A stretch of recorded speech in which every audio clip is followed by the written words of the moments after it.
Lucas noticed an oil change sticker on Olivia's car. She was pointing to a service 50 miles from home, where she went every Tuesday. But why? Lucas, a loving husband and father, felt the truth slip out of his hands. His investigation opened up a betrayal that ripped their family apart and led to a public revelation that went viral. Is the truth worth such pain? Lucas Bennett pulled into the driveway of his Bellevue home, the engine of his Tesla humming softly as he parked beside Olivia's Audi. The Seattle rain drummed on the windshield, a steady rhythm that matched the unease creeping into his chest. He just returned from coaching Noah's soccer practice, where his 9-year-old son had scored a goal and demanded Lucas call Olivia to share the news. She hadn't answered. Again, it was the third Tuesday in a row her phone went to voicemail during her supposed client visits. Inside, the house buzzed with the chaos of family life. Sophie, 12, sat cross-legged on the living room floor, her laptop open to a science project on renewable energy. "Dad, can you check my solar panel diagram?" she asked, barely looking up. Lucas nodded, dropping his keys on the counter. Noah burst in, still in his muddy cleats, waving a drawing of his soccer goal. "Dad, tell Mom I scored today." "Where is she?" "She's with clients, bud," Lucas said, forcing a smile. "She'll call back soon." He glanced at his phone. No response to his text asking Olivia to call Noah. His thumb hovered over her contact, but he hesitated. Something felt off, like a wire in one of his engineering projects that wasn't quite connected. Lucas, a 37-year-old software engineer at a clean tech startup, had built a life with Olivia that most envied. They'd met 10 years ago at a tech conference in San Francisco, bonding over bad sushi and shared ambitions. Olivia, a 35-year-old sales manager for a medical equipment firm, had a knack for closing deals and a laugh that could disarm anyone. They'd married in a small ceremony on Puget Sound, moved to Bellevue for the schools, and welcomed Sophie and Noah into a life of soccer games, science fairs, and weekend hikes in the Cascades. Lucas cherished the routine, helping Sophie with homework, cheering Noah's goals, and stealing quiet evenings with Olivia over takeout Thai. But lately, those evenings had grown rare.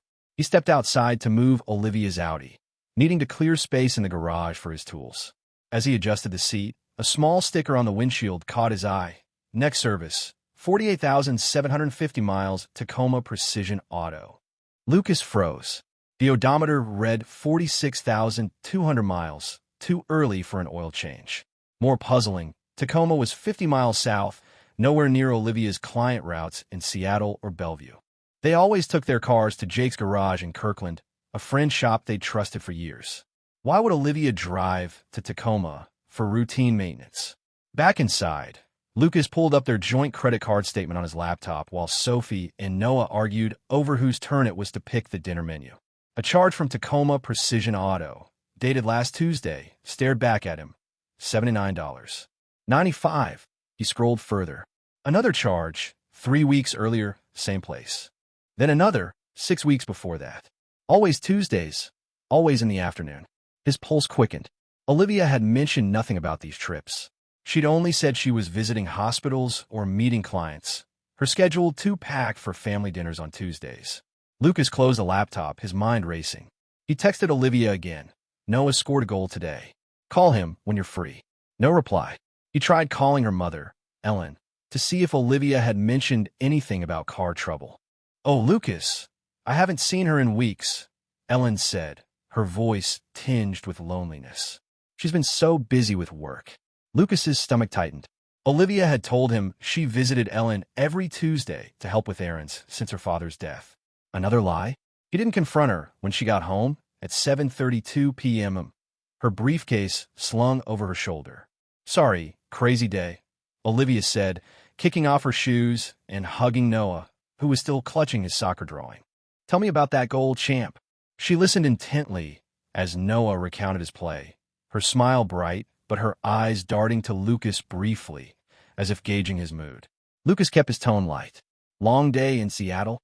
Exhausting," she said, grabbing a glass of water. "Back-to-back meetings. You know how it is." She didn't mention Tacoma or her mother.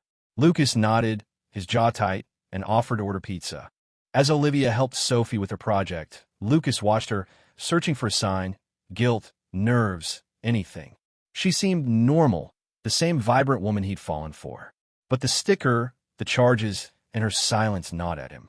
That night, after the kids were in bed, Lucas lay awake beside Olivia, her breathing steady as she slept. He opened his phone and checked their family plan's location data. Every Tuesday, Olivia's phone stayed in her Seattle office from 1 p.m. to 5 p.m., then moved straight home. Yet the credit card charges placed her in Tacoma. Was she leaving her phone behind to cover her tracks? The thought made his chest ache, but he needed answers. The next morning, Lucas called in sick, claiming a stomach bug. After dropping Sophie and Noah at school, he drove to Tacoma Precision Auto. The shop was sleek, with a glass-fronted waiting area and a line of polished cars. A service advisor, Ryan, greeted him with a practiced smile. "Here, for service?" "No," Lucas said, keeping his voice steady. "My wife, Olivia Bennett, comes here often. I'm just checking on her last visit." Ryan's smile faltered as he typed into his computer. "Mrs. Bennett. Yeah, she's a regular. Tuesday afternoons, right? Always books the 2 p.m. slot. She was here last week." "Does she wait here during the service?" Lucas asked, glancing at the waiting area, where a couple of customers sipped coffee. "Always," Ryan said, "usually with a colleague. Nice guy, drives a BMW. They grab coffee and work in the lounge." Lucas's throat tightened. "Colleague? Yeah, think his name's Jake. Jake King? They're always chatting, super professional." Ryan's tone was casual, but Lucas felt the ground shift. Jake King wasn't just a colleague. He was a marketing director at a rival firm, someone Olivia had mentioned in passing from industry events. Lucas had met him once, a charming, polished man with a reputation for bending rules. "Thanks," Lucas said, grabbing Ryan's card and heading back to his car. His hands shook as he started the engine. Jake King, Tacoma, Tuesday afternoons. The pieces were falling into place, each one sharper than the last. He didn't have proof yet, but the betrayal was no longer a suspicion. It was a shadow, growing darker by the minute. Lucas gripped the steering wheel, his mind already planning his next move. He wouldn't confront Olivia yet. Not until he had undeniable evidence. Not until he could make sure the truth came to light. Lucas sat at his desk in their Bellevue home, the glow of his laptop casting sharp shadows across his clenched fists. It was Wednesday morning, and he called in sick again, unable to focus on code while the truth about Olivia's Tuesdays unraveled. He opened her business Amex statements, accessed with a password he'd guessed, her childhood dog's name, Scout. The charges hit like a punch. Every Tuesday for 4 months, payments to Tacoma Precision Auto, a boutique hotel called the Haven Lodge, and a nearby restaurant, Luna's Bistro. Each transaction was a time-stamped betrayal, always between 2 and 5 p.m., when Olivia claimed to be pitching to hospital admits. He cross-referenced the dates with her work calendar, which she synced to their family app. Every Tuesday showed client meetings in Seattle, but her phone's location data never left her downtown office. Lucas's jaw tightened as he realized she was leaving her phone behind, a calculated move to dodge tracking. He dug deeper, pulling up Jake King's LinkedIn. The marketing director's profile boasted recent posts about industry events, including one in Portland where Olivia had traveled in July. A photo showed them laughing at a hotel bar, her hand resting on his arm. The caption read, "Great minds, great times." Lucas's stomach churned. Sophie's voice broke his focus. "Dad, why are you home again?" She stood in the doorway, backpack slung over one shoulder, ready for school. Her eyes narrowed, sensing his tension. Feeling under the weather, Lucas lied, closing the laptop. "Need help with anything before you go?" She hesitated, then pulled out her phone. "This came up on my notifications last night." She showed him a text from a friend with a screenshot of Olivia and Jake at another event, tagged with hashtag #MedTechPowerCouple. "Is Mom okay?" Lucas's heart sank. He forced a calm tone. "She's just networking. Sophomore, don't worry." But Sophie's frown lingered as she left for the bus. Lucas knew she wasn't convinced. Neither was he. He drove to the Haven Lodge, a discreet hotel 5 minutes from Tacoma Precision Auto. The clerk, a young woman named Mia, confirmed a pattern when Lucas, posing as a concerned colleague, asked about Olivia's visits. "Mrs. Bennett?" "Yeah, she's here most Tuesdays with Mr. King. They book the afternoon suite. Always pay with her card." Mia's casual tone made it clear she thought nothing of it, but Lucas's hand shook as he thanked her and left. Back home, he checked Olivia's text messages while she showered, using their anniversary date to unlock her phone. A thread with an unsaved number, Jake's, he was sure, contained cryptic messages, "Same spot tomorrow," and "Missed you last week." Older texts were deleted, but the pattern was clear. Lucas snapped photos of the screen, his breath shallow. He couldn't confront her yet. He needed more. That afternoon, Noah came home from soccer, his face clouded. "Some kid said mom's never at my games because she's got a boyfriend. That's dumb, right?" Lucas knelt, hugging him tightly. "Yeah, bud, it's dumb. Mom's just busy with work."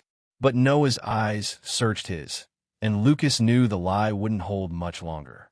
He hired a private investigator, Maria Cortez, recommended by a coworker who'd been through a messy divorce.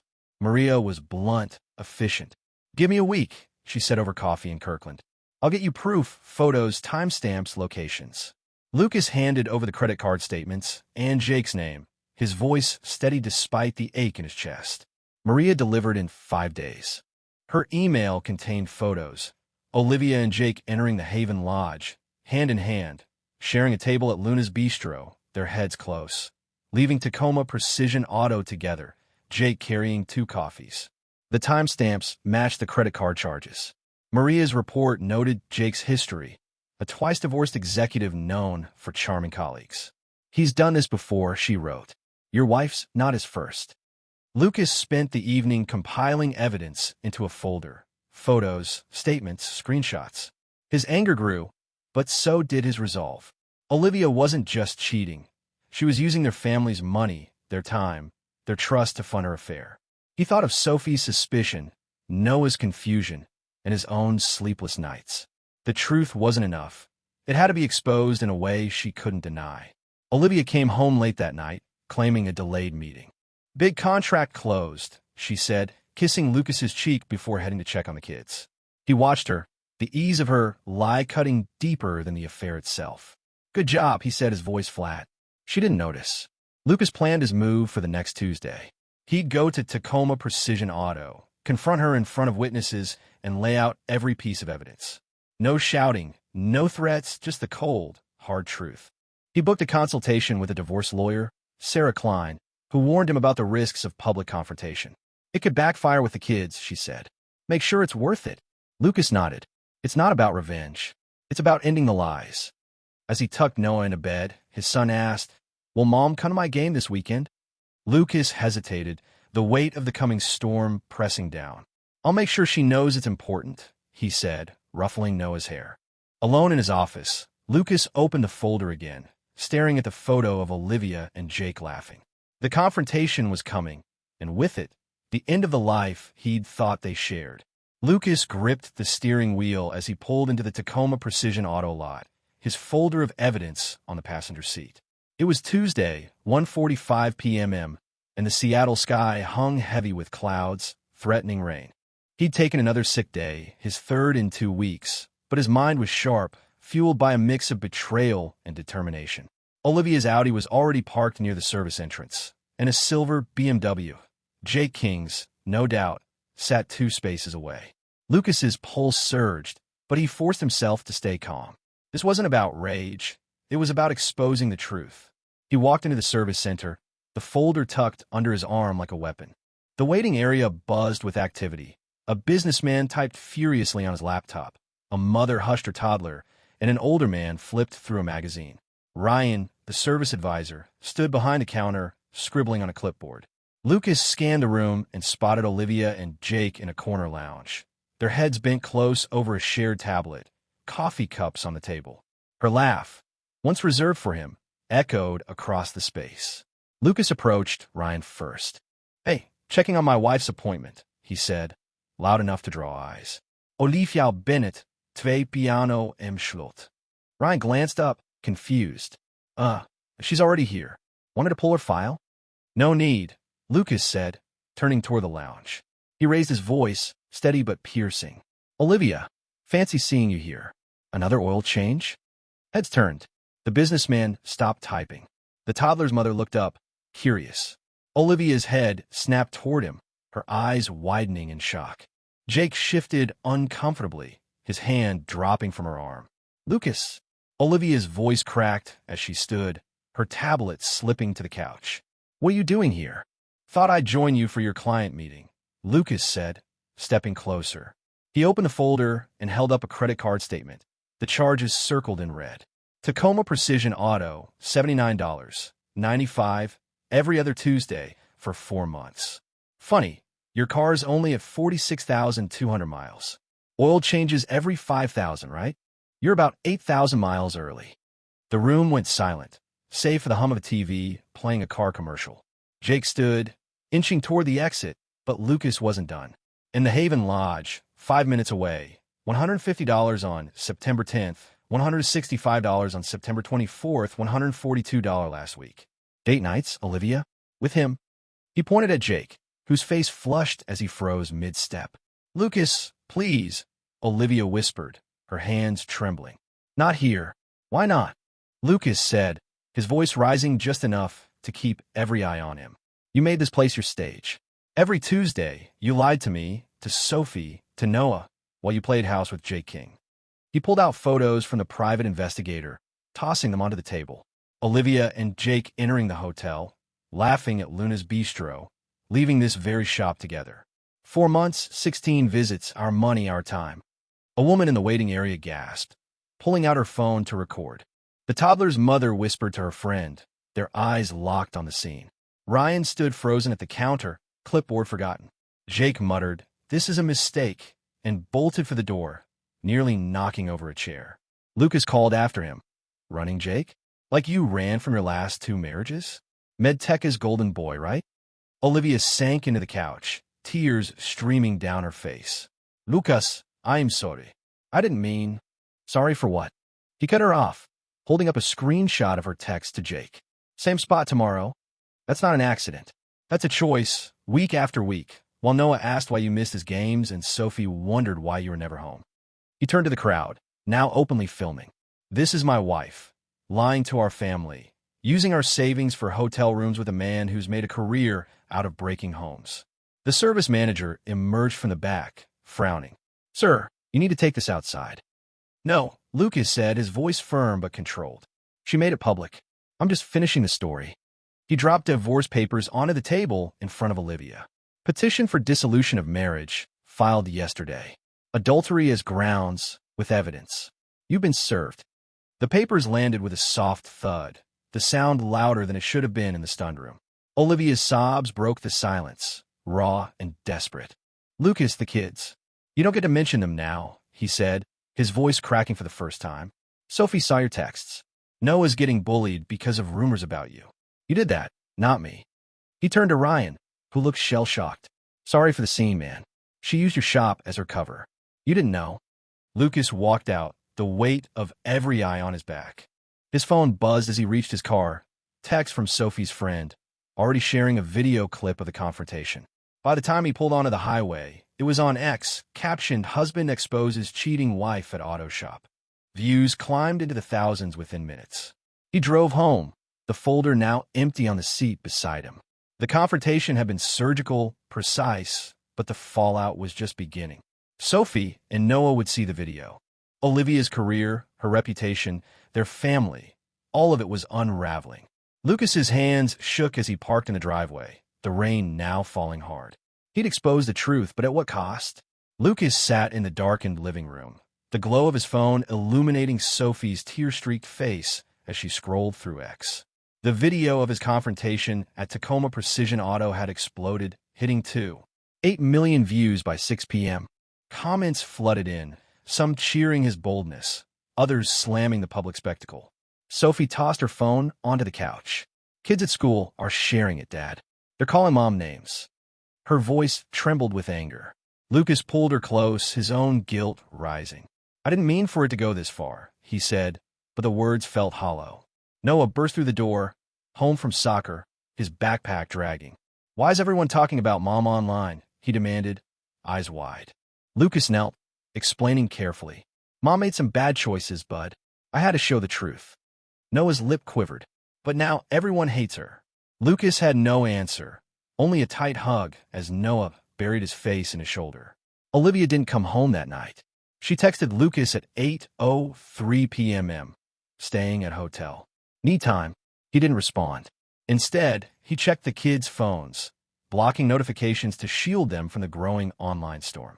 By morning, the video was trending on TikTok with hashtags like hashtag #AutoShopTakedown and hashtag cheatingwife. Local news picked it up, running a segment titled Seattle Man's Viral Divorce Confrontation. Olivia's employer, Cascade Medical, called her into an emergency meeting. Lucas learned from a colleague's text that she'd been placed on leave pending an ethics review. At school, Sophie faced whispers and stares. She came home early, claiming a headache, but confided to Lucas, "My debate team group chat is full of memes about mom. I told them to stop, but they didn't." Lucas contacted the school, demanding action against the harassment. The principal promised to address it, but the damage was done. Noah, meanwhile, got into a shoving match at recess when a classmate showed him the video. His teacher called Lucas, warning of a suspension if it happened again. "He's protecting his mom," Lucas said, defending him. "I get it," the teacher replied, "but this is disrupting everything." Lucas met with his lawyer, Sarah Klein, in her downtown Seattle office. She reviewed the divorce papers and evidence. "The video strengthens your case for primary custody," she said, flipping through the photos of Olivia and Jake. "Judges don't like financial waste on affairs. You got a solid claim for the house and 70-30 asset split." Lucas nodded, but his focus was on the kids. "Sophie's shutting down, Noah's fighting. How do I protect them from this?" "Keep them off social media," Sarah advised, "and get them into therapy. This kind of exposure leaves scars." Lucas booked appointments with a family counselor that afternoon, but the weight of his decision pressed harder. Had he gone too far? Olivia's sister, Rachel, called furious. "You humiliated her in front of millions, Lucas. She's a wreck, can't even leave her hotel room." Lucas's voice was cold. "She humiliated our family every Tuesday for months. She doesn't get to play victim." Rachel sighed. "She knows she screwed up, but the kids are suffering. Can't you pull the video?" Lucas scoffed. "It's the internet. It's out of my hands." By Friday, Cascade Medical terminated Olivia, citing a breach of their morality clause. Jake King faced the same fate at his firm, his LinkedIn profile vanishing overnight. A Reddit thread titled Tacoma Cheating Scandal identified both by name, linking their professional bios. Jake's ex-wife posted on X, "Karma's real. He's been pulling this for years." Lucas felt a grim satisfaction, but it faded when Sophie refused to attend debate practice, too embarrassed to face her teammates. Lucas took the kids to their grandparents' house in Redmond for the weekend, hoping distance from Bellevue would help. Ellen, Olivia's mother, pulled him aside. "She lied to me too, Lucas. Said she was visiting every Tuesday. I found out from Rachel she hadn't been here in months." Her eyes welled up. "How do I trust my own daughter now?" Lucas had no words, only a hand on her shoulder before leaving. On Monday, Olivia showed up at the house to see the kids. Sophie refused to come downstairs, locking herself in her room. Noah let Olivia hug him, but stayed quiet, clutching his soccer ball. "I'm so sorry," Olivia whispered, tears falling. "I messed up, Noah. I love you." He nodded, but didn't reply, running to Lucas when she left. Lucas held him, feeling the fracture in their family widen. The lawyer called with an update. Olivia's attorney wanted to negotiate. She's agreeing to most terms. House to you, primary custody, 70-30th split. She wants weekend visits, Sarah said. Lucas agreed, but insisted on supervised visits for a month. The kids need stability, not more chaos. That night, he found Sophie Googling the video's view count, now at 4.1 million. "Dad, will this ever go away?" she asked. Lucas shook his head. "Not completely, but we'll get through it together." As he tucked Noah into bed, his son whispered, "Will Mom ever be Mom again?" Lucas swallowed hard. "She'll always be your mom, bud. But things are different now." He left the room, the folder of evidence still on his desk, a reminder of the truth he'd unleashed. The internet storm raged on, but Lucas's focus shifted to shielding Sophie and Noah from its fallout, even as he braced for the legal and emotional battles ahead. Lucas stood in the Bellevue High School auditorium, clapping as Sophie accepted her debate team's first-place trophy. It was a year after the Tacoma Precision Auto confrontation, and the viral video, now at 5.2 million views, still lingered online, resurfacing in occasional Reddit threads or YouTube reaction videos. Sophie, now 13, had channeled her pain into arguing cases about ethics and accountability. Her latest one a testament to her resilience. Lucas caught her eye as she stepped off the stage, her proud smile easing the ache he still carried. Noah, 10, tugged at Lucas's sleeve. Can we get ice cream after? Sophie deserves it. Lucas nodded, ruffling his hair. Noah had returned to soccer with fierce determination, his teammates no longer whispering about the video. The family was healing, but the scars remained, especially when Lucas saw Sophie check her phone for notifications, bracing for another cruel comment. Olivia had moved to a modest apartment in Renton, a 20-minute drive from Bellevue. She'd landed a job at a small healthcare startup, a far cry from her high-flying sales career at Cascade Medical. Her first supervised visit with the kids, overseen by her sister Rachel, had been tense. Sophie stayed silent, arms crossed, while Noah asked why she'd lied. Olivia's voice broke as she apologized, promising to earn their trust. Slowly she did. By month 6, unsupervised weekend visits began, with Noah eagerly showing her his soccer medals and Sophie cautiously sharing debate topics.